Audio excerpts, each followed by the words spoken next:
they're so cute. These might be the smallest penguins on Earth, but a huge effort has gone into saving them here in Australia. Also coming up on this week's programme. Oh wow, this guy's getting down to business. We're getting steamy in the kitchens of Madrid. That's good. And we're finding out when's the best time to visit New Orleans.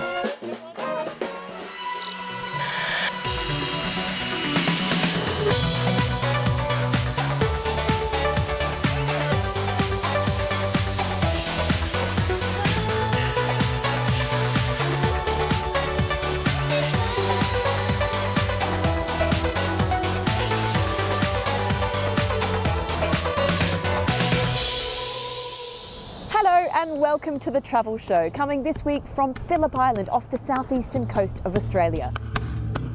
It's a place that attracts millions of tourists every year. And this year marks the 185th anniversary of a sea voyage that changed the world. It was December 1831 when Charles Darwin set off on the HMS Beagle to see sights that would lead to his radical theory of evolution. And a key moment came when he visited Australia, when he was struck by the oddness of the country's animals. Much of Australia's wildlife is found nowhere else on Earth, and it remains a big draw today, with crowds of tourists queuing for a glimpse of a koala or a kangaroo. One of the smallest and cutest of Australian creatures is the little penguin, often called the fairy penguin by locals because of their small size. Though there are some in New Zealand, they are mostly found along the southern coast of Australia, and especially here in Phillip Island, around 2 hours drive south of Melbourne. At the time Darwin was exploring Australia, there were 10 penguin colonies all around Phillip Island. But by the early 1980s, there was only one left, here on the beautiful and very blustery Summerland Peninsula. The numbers of even this final colony were dwindling, and Dr. Peter Dan, a leading penguin researcher, was brought in to help. It wasn't going very well for penguins at all on Phillip Island. The numbers were declining quite rapidly, and there was a whole lot of things that were causing the decline. There was predation by introduced mammals such as foxes and dogs, and a town in the middle of the breeding colony where the penguins were getting run over on the roads each night. A radical conservation effort was required, so in 1985 the Victorian state government began a mass buyback of land from people who were living on the peninsula, demolishing their houses and creating a largely human-free habitat for the penguins. That proved extremely effective, as did getting rid of foxes. And the population increased almost threefold in the next 10 to 12 years. It's a conservation effort that has continued to this day, thanks to Phillip Island Nature Parks, a not-for-profit organisation that carefully monitors the health of the penguin colony. Each day, researchers come out just after dawn to check on the birds. Morning, ladies. Good morning. And what are we doing here? We're checking penguin boxes to see who's home and how healthy they are. Okay, so what's the process? So I'll be taking the bird out, giving them a scan for a microchip, putting them in a bag and getting their weight. Fantastic. Do you want me to show you? Yes. Yeah. Oh. Okay, there we go. She seems pretty placid, pretty calm. She's been shoved in a bag. Some of them can be. There you go. Yeah, most of the time they are quite aggressive. They are wild animals, so they can be very aggressive, yes. Okay. So she is 1150, so she is a very good weight. There we go. Oh. Hello. They even offered me the chance to help. I was not going to pass up an opportunity to get up close and personal with a penguin. So, scanning. Oh! Sorry, I'll hold on to him. Please do. A penguin attack. Great. Oh, I'm sorry. We'll be really quick. And I can report that these little guys are not as light as they look. You can see he is a big boy. Yeah. Oh, look at him go. In addition to monitoring the health of the penguin colony, the team here are also working to combat new threats, such as oil spills. Penguins are particularly susceptible to becoming oiled, and to clean them, a lengthy process of bathing and soaping the birds is required, which can damage their waterproof plumage. But researchers here have developed a world-first technology known as the magic wand. Yeah, it works by using a very strong magnet and some very finely ground iron powder. You have to have one of these. Alrighty, have to wear these? Yeah, you do. So I'm going to grab a white feather and put a bit of diesel on it, so the diesel's dyed blue just so we can see it. And then I'm just going to apply some of this finely ground iron powder onto the diesel part of the feather. This powder sticks to the oil, then, when the magnetised wand is run over the bird, it attracts the metal and brings the oil with it. It's quite a dramatic effect. Alright. And then we bring the magnet in.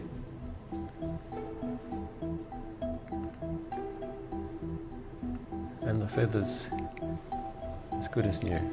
Wow, that's all gone.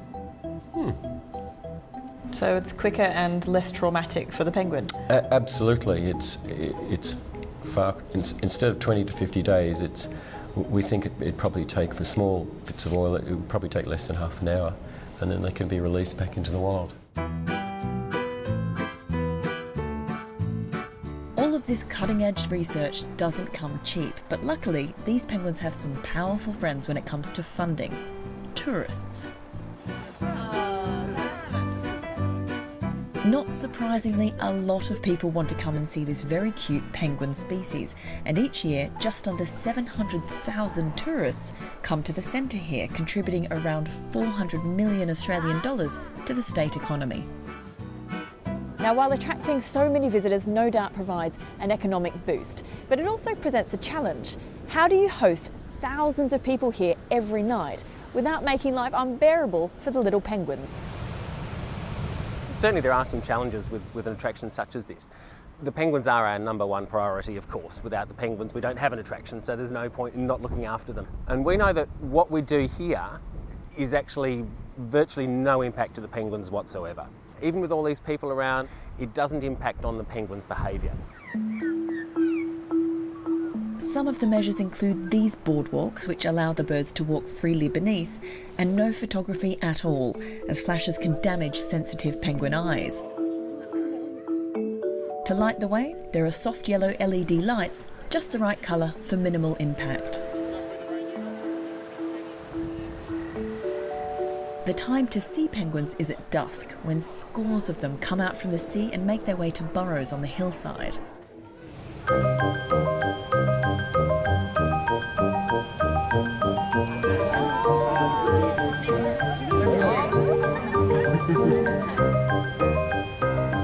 This penguin parade draws most of the visitors here, and it's not hard to see why. They're so cute. There are hundreds of them, all just marching up the beach with their big fat belly like they're late for an appointment. It's absolutely gorgeous.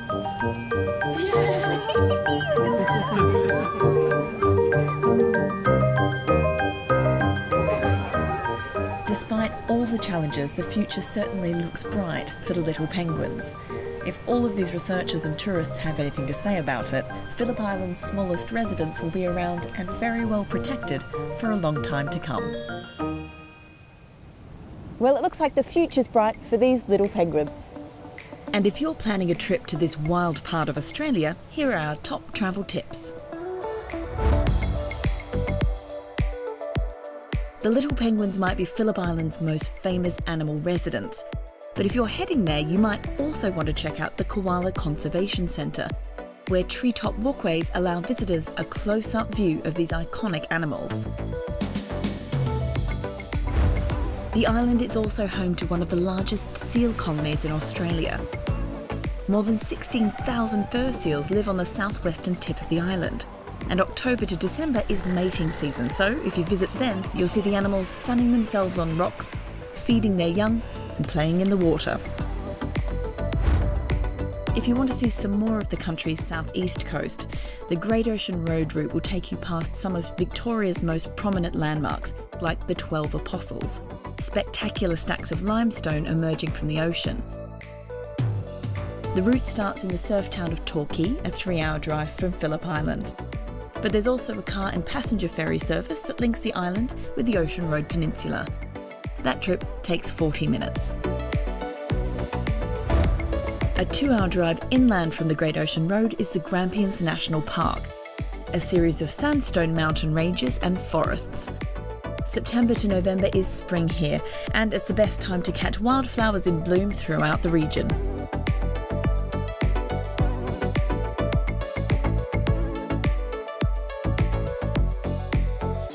Do stay with us on The Travel Show, because coming up, Simon's here with his tips for those of you hoping to catch the total solar eclipse in the US next year. And Ben's eating his way around Madrid, armed only with his phone and your recommendations. It's the intestines of a lamb all rolled up into one. That's delicious. The Travel Show, your essential guide wherever you're heading.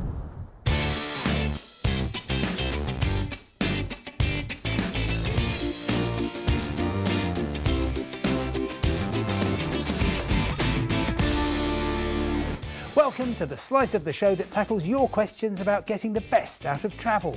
Coming up shortly, a fast-track remedy for an expired passport. But first, after 5 decades of disconnection between the US and Cuba, scheduled flights across the Florida Straits are returning to the airport departure screens. The Department of Transportation in Washington has authorized 8 American carriers to fly to the Cuban capital Havana from cities including Miami, Atlanta and New York. By the end of the year, there should be 20 flights a day to and from Havana. Next, Catherine Sherwood is one of many travel show viewers who are going to be in the US for the solar eclipse next August. On the 21st of that month, the line of totality will sweep across America from Oregon to South Carolina, which is where Catherine will be. We've timed a family reunion to coincide with the eclipse in South Carolina. I'd like to extend my trip by a few days. Should I take the train to New Orleans, or will the city be too hot and humid? Catherine, I'm delighted to hear you'll be in the US for the eclipse. So will I. But I'm not thrilled by the prospect of an August visit to New Orleans.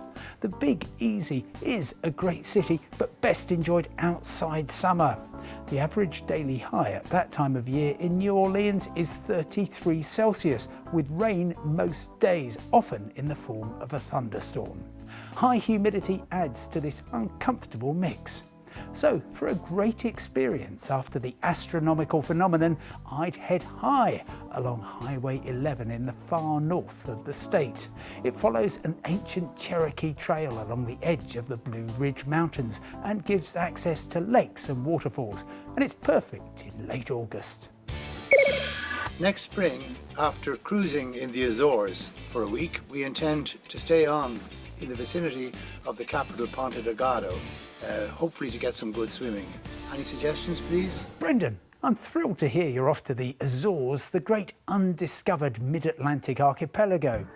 It's a great idea to spend a week on land at the end. The main island of São Miguel has much to offer, from astonishing volcanic landscapes to Europe's only tea plantation. And Ponta Delgado is definitely the place to base yourself, with good road links to everywhere on the island and an implausible number of excellent bars and restaurants to fill the evenings. Now, beaches aren't the Azores' strong point, but one of the best is Caletas on the north coast, a 15-minute drive from the capital. You could rent a car or take advantage of the efficient, low-cost taxis to explore the whole island.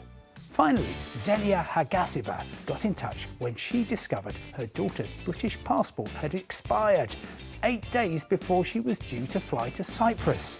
Looking at the Passport Office website, it looks like they won't issue a same-day passport for children. Is there anything I can do?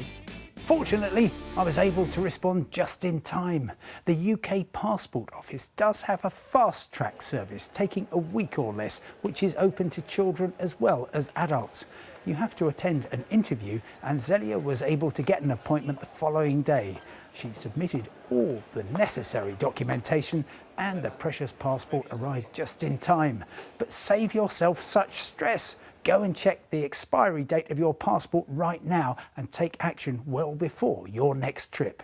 Wherever your next trip takes you and whatever your travel question, just email thetravelshow@bbc.com and I'll do my very best to find you an answer. From me, Simon Calder, the Global Guru, bye for now and see you next time. Finally this week, we're off to the Spanish capital, Madrid. We've been trying something of an experiment recently, exploring 6 cities using social media as our only guide. This time, our trip star Benjamin Zand finds that your recommendations have taken on more of a foodie flavour. I'm on a mission to get the best out of my trips using only suggestions I'm sent on social media. I reckon nobody knows a place better than the people who live there. And thankfully, I can get in touch with all of them on this. This time, I'm planning to eat my way around Madrid. Let's see if some of the most inspired feeds come via my phone.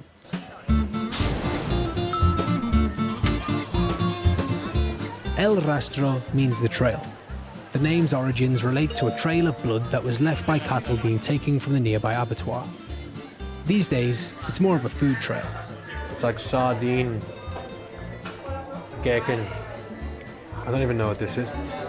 I'll eat it anyway though. On to the next one. So baby eel is usually really expensive, but this is the fake version. But it's equally as delicious, hopefully. I've never had eel before, so here you go. Goulash have a kind of fishy noodle texture. They're made out of bits of various other cheaper fish. It's a very creamy taste. It's interesting. A 19, mamá. I'm not sure what I think of it. But I'm getting a few people pointing me towards this place, known for its snails. Can I try? Can I eat it? How do I eat? Oh. Like an animal. It's salty but delicious. I feel like I'm doing an exercise or something. It's so fast paced. I kind of got slow down, man. You're going for it. Nice. Go for some more. Stick it in there. It's getting hot in here. Now this is the most disgusting thing I've ever seen, but they're usually the most delicious. It's the intestines of a lamb, I think, all rolled up into one. Gracias. Oh, gracias. Just bite it. Or like a skewer as well. Oh, okay. Gracias. There you go. That's delicious. This is intense. You can't slow down in this place. Thank you so much. Gracias. Hey, he's done with me now. Hey. Adiós, amigos, que vaya bien. Adios. Muchas gracias. Adios. Adios. Oh, what a day. What a day. There you go, next destination. And it is that way.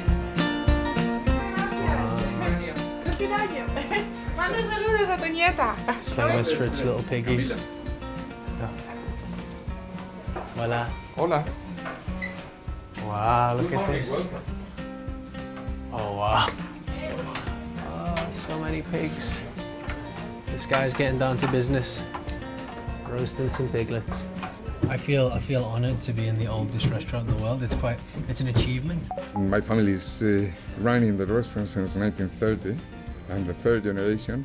And we are in the oven. The oven is the original oven from 1725. Wow. Here, and we cook our specialty the same way they did in 18th century.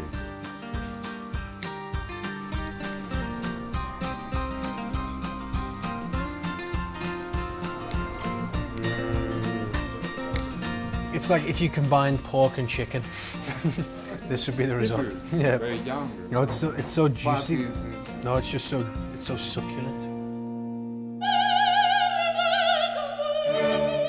What are tapas?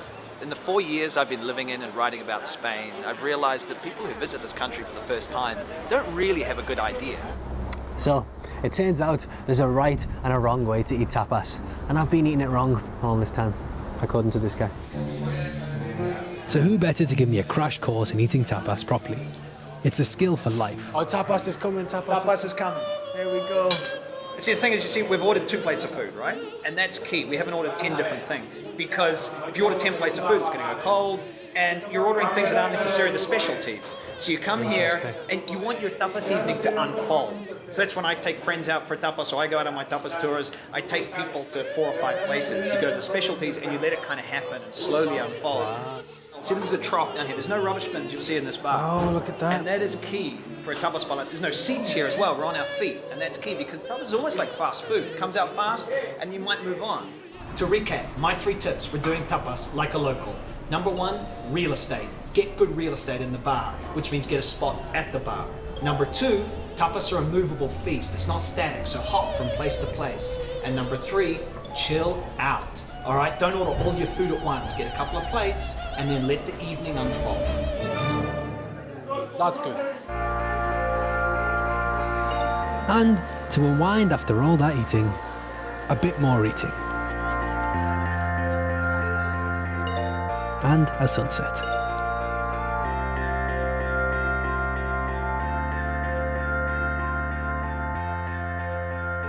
There aren't many places that are better than this to eat some churros. And these are some good churros. What an end to the day.